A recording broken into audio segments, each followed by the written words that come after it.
Saat reforma agraria berhasil diwujudkan, tanah sebagai ruang hidup bagi warga di sekitar lahan berkonflik pun diakui negara. Para petani beranjak sejahtera.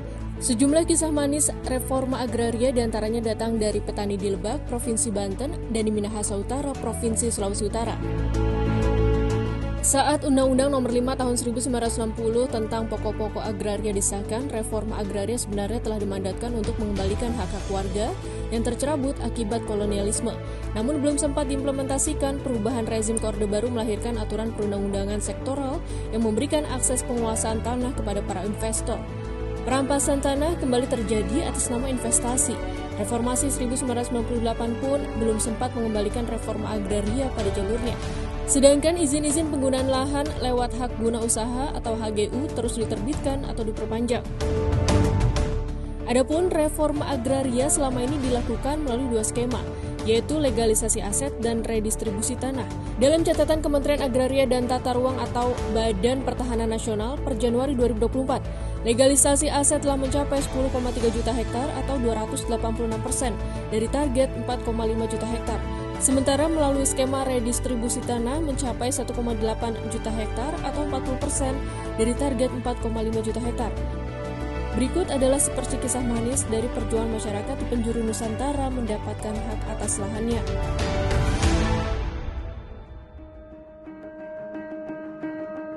Senyum semeringah merekah dari para petani desa Gunung Anten, Kecamatan Cimarga, Kabupaten Lebak, Banten saat menunjukkan salinan sertifikat tanah skema hak kepemilikan bersama atau komunal Minggu 7 Januari 2024. Mereka akhirnya berhasil memperoleh sertifikat tanah komunal dari Kementerian ATR BPN pada Oktober 2023.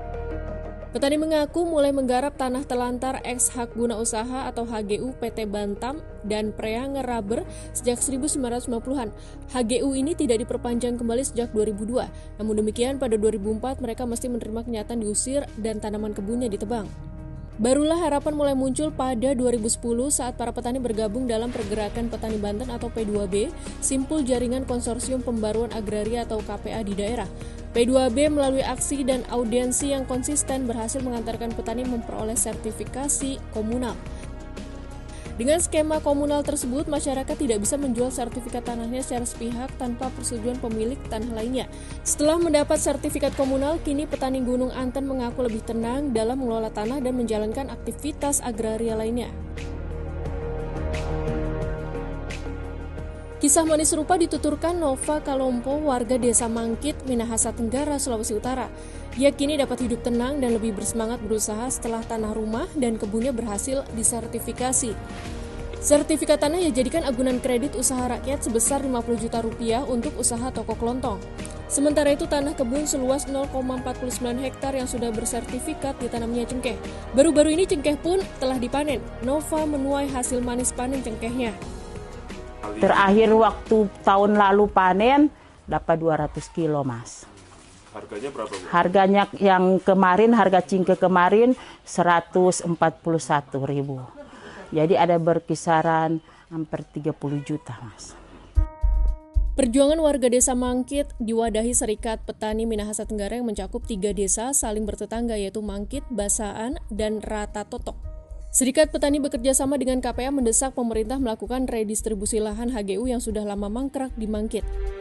Menurut Ketua Serikat Petani Minahasa Tenggara, Jansen, lahan redistribusi di Mangkit dulunya adalah perkebunan kelapa Belanda. Pasca kemerdekaan, fungsi lahan tersebut berlanjut dengan status HGU sesuai Undang-Undang Pokok Agraria. Antara 1998 hingga 1999, Jansen memimpin gerakan reformasi lahan di desa Mangkit. Lahan perkebunan yang mangkrak dialihfungsikan menjadi kebun ditanam kemiri, nangka, jeruk nipis, dan pala. Namun demikian, tanpa status yang jelas, saat itu warga kerap berhadapan dengan kegalakan aparat. Hingga pada 2012, warga desa Mangkit mendapatkan pendampingan dari KPA sampai akhirnya berujung pada redistribusi pada 29 Oktober 2018 yang ditandai pembagian sertifikat untuk 515 bidang lahan garapan. Kan kita ini mengolah kebun ini sebelum memiliki hak penuh, pengakuan hak terhadap hak kepemilikan ini. Kita sudah berkebun ini, sudah ada budaya cingke. Terus begitu diredis, Mas, sudah lebih tambah semangat karena sudah memiliki kekuatan hukum. Toh hak kepemilikan itu sudah diakui oleh negara lewat program redistribusi tanah.